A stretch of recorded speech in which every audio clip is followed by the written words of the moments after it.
Welcome আপনাকে লিখিত podcast ক্লিপসের এই ভিডিওতে। সাবস্ক্রাইব করে বেল আইকনটা প্রেস করে দিন এরকম আরও ইনফরমেটিভ ভিডিও সবার আগে পাওয়ার জন্য। ধন্যবাদ। স্যার, আইপিএস এবং পুলিশ ট্রেনিং নিয়ে আপনার অভিজ্ঞতা যদি একটু শেয়ার করেন। মানে আমি এটা এই কারণেও স্পেসিফিক্যালি জিজ্ঞেস করছি, তার কারণ আপনি একদম born and brought up in urban area.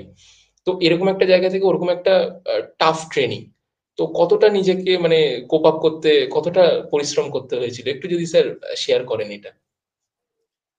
Police training definitely খুব বেশ ইন্টারেস্টিং অ্যান্ড টাফ।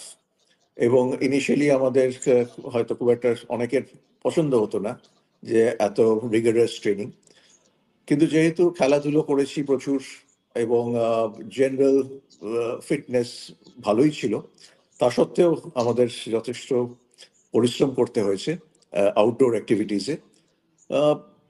ভালোই লাগতো দিনের শেষে, যখন মনে হতো যে অনেক শরীরের ওপর, তারপরে পড়াশোনা, নতুন নতুন সাবজেক্ট পড়াশোনা, ল যেরকম ছিল, ক্রিমিনোলজি ছিল, ম্যানেজমেন্ট ছিল, এবং নতুন নতুন বিভিন্ন জিনিস আমাদের শেখানো হতো। আউটডোরও সেরকম ছিল, হর্স রাইডিং, সুইমিং থেকে আরম্ভ করে রক ক্লাইম্বিং, তো ফায়ারিং এটসেট্রা। তো সব মিলিয়ে খুবই ইন্টারেস্টিং। এক এক সময় কষ্টও হতো, কিন্তু সেটা কম্পেনসেট করা হতো the excitement of joining the service.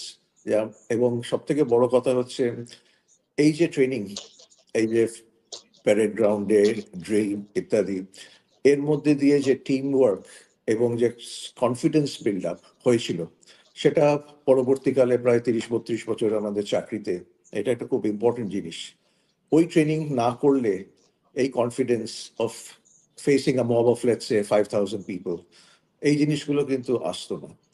আর ইউনিফর্মের প্রতি প্রতি মর্যাদা এবং টিম ওয়ার্ক, ডিপার্টমেন্টের প্রতি আনুগত্য, এইগুলো কিন্তু খুব ইম্পর্টেন্ট জিনিস, যেগুলো এই ট্রেনিং, আমাদের এই ট্রেনিং ফিল্ডে বা প্যারেড গ্রাউন্ডে বিভিন্ন রিগারাস ট্রেনিং এর মাধ্যমে এগুলো আমরা ইনকালকেট করেছি। তো এই কনফিডেন্স লেভেলটা ডেফিনেটলি ইজ ভেরি ইম্পর্টেন্ট। আর আমাদের ট্রেনিং একদম হাতে করে যারা করিয়েছে তারা কিন্তু অফিসার, তো সুপারভাইজ তো করেছেন, কিন্তু অ্যাকচুয়ালি করেছেন তারা তারা হচ্ছে কনস্টেবলস। বিভিন্ন প্যারামিলিটারি ফোর্সের কনস্টেবলরা, তাদের আমরা ওস্তাদ বলতাম, তারা আমাদের তৈরি করেছে। হাঁটা চলা, behaviour, body language, physical strength, mental strength, এগুলো কিন্তু তাদের জন্যই। তো what we are is actually what our ustads and our teachers, তারা আমাদের যা শিখিয়েছেন। তো সেই জন্য সেটাই খুবই আহ, ভালো। এবং training is very good. People should enjoy this training. আচ্ছা, আচ্ছা স্যার, সম্পূর্ণ ভিডিওটি শেষ পর্যন্ত দেখার জন্য ধন্যবাদ। এবং যদি ভিডিওটি ভালো লেগে থাকে তাহলে একটা লাইক করে দিন এবং সাবস্ক্রাইব করে দিন, যাতে এরকম আরও ভিডিও আপনি সবার আগে পেতে পারেন। এবং কমেন্ট করে জানান কেমন লাগলো বা আপনার কি মতামত এই ভিডিওটা সম্পর্কে, এবং বন্ধুবান্ধব সবার সাথে শেয়ার করতেই পারেন। Thank you.